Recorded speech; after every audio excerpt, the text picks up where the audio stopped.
Hey guys, welcome back. Hey, do you guys want to learn how to make these crispy, delicious hash browns?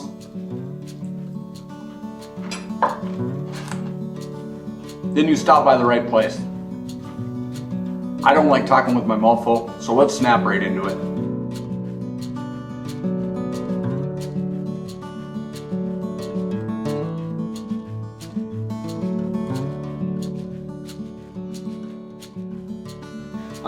This morning we're gonna make crispy hash browns. Delicious, crispy, golden brown hash browns. We're gonna use the Blackstone Griddle this morning. I get a lot of questions on other social media platforms. How do you make your hash browns so crispy? How do you make them so golden brown? It's super simple, guys. All it is butter and a little bit of patience. You guys will have her. It's really, really simple. This technique will work with fresh, frozen, store-bought, dehydrated. I like to use dehydrated because you can keep them in the pantry. You don't take up freezer space. Any of those hash browns will work just fine. This is a great way to make American fries, or if you want to chop up a potato and cube them into little chunks, this technique will work perfectly.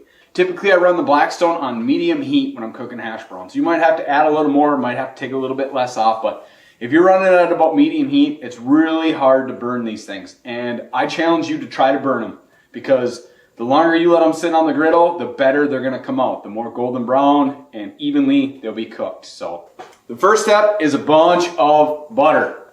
Butter and patience. So I'm gonna grab a big old pile of butter here. Got this fat right here. I'm gonna melt a bunch of butter. Just like so. I typically angle my griddle. Well, I don't really care which way it goes, but I typically like it angled so the butter goes to the back so I can keep a little better control on it. Melt her down. Okay. Then I take a big old handful of hash browns like so. Drop her down. Okay. Alright, that looks good. And I'm going to mix these all up. Get them all mixed. Get all that butter from the corner. Then I like to spread them real nice and thin, guys. I like making them square. I like making them thin. That means playing with them a little bit. No big deal, right? Just like so.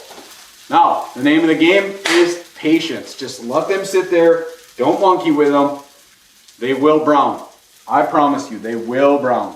Now, so you'll start to notice around the edges it's starting to get nice and golden brown, right? What I like to do is I like to cut my hash browns in sizable, flippable pieces. So this is what I'm going to do. Start in the middle. Boom, boom, boom, boom, boom, boom, boom. That's about the size of a good size of the spatula. Just like, let's see what they look like. Let's just flip the edges. This is how you can start to check. See how it's nice and golden brown? Nice and golden brown. When I cut this in the center, nice and golden brown. Let's give her a flip, guys.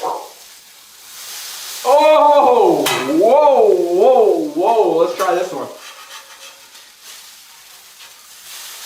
Oh, boys and girls. That is how you make delicious, crispy, golden brown hash browns. Had this in the way the whole time. Come on now. What are the two rules? The two rules to crispy hash browns: butter and patience. You are correct.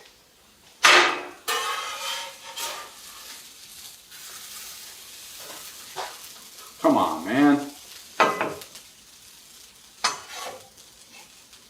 Oh, these suckers smell good.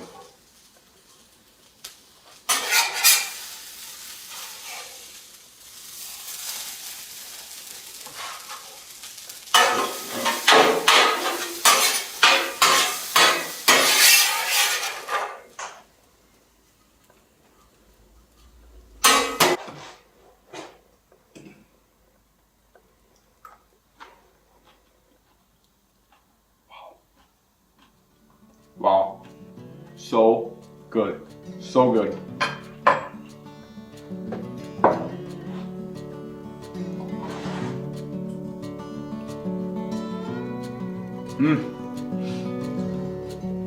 I hope this helped you guys. I hope you learned a few tricks. Hop on down in the comment section. Let me know some tricks you guys have, and I'll give it a try in the True North kitchen. I want to thank each and every one of you guys for watching. It does mean a lot to me. This is a fun little hobby that we have going on, and I hope you guys like it. So if you like this kind of thing, hit the like button. If you want to see more of this stuff, hit the subscribe button. If you want to know when I post, dang-a-lang-a-lang-a-lang-a-lang the bell. Thanks guys. We'll catch you later. Until next time.